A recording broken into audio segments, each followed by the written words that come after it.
Yeah. I mean, I think for sure I would be suspect of just about anyone who said that they don't feel the pressures of the machine in this way because it's taken over so much of our lives. I mean, almost every hour of the day for a lot of people has a screen in it in some form. And, you know, on the one hand, I don't want to go to an extreme of saying like I've gotten nothing good out of this. I mean, we're doing Right, this, right? obviously. This has been good.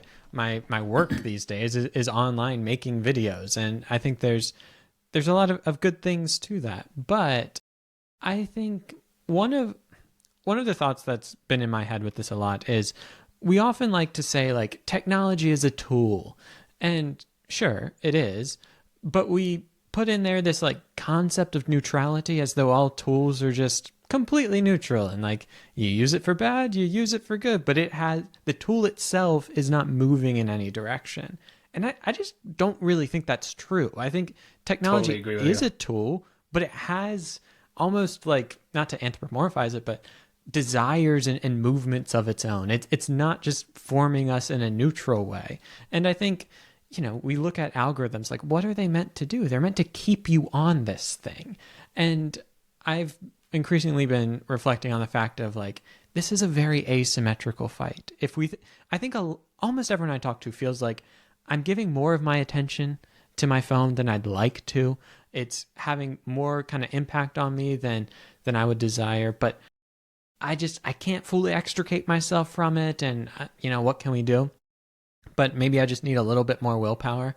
And sure, like we all could use more willpower, but I, it's not a fair fight in a lot of ways. And so I think we have to go into that prepared. Like some of the smartest people and some of the largest companies in the world with the biggest budgets are spending all their time and resources thinking, how can I get you to spend more time on your device so you see more ads and you spend more and all of that. And it's like, wow, this is worse than David and Goliath. And so we've got to be realistic. Like Yeah.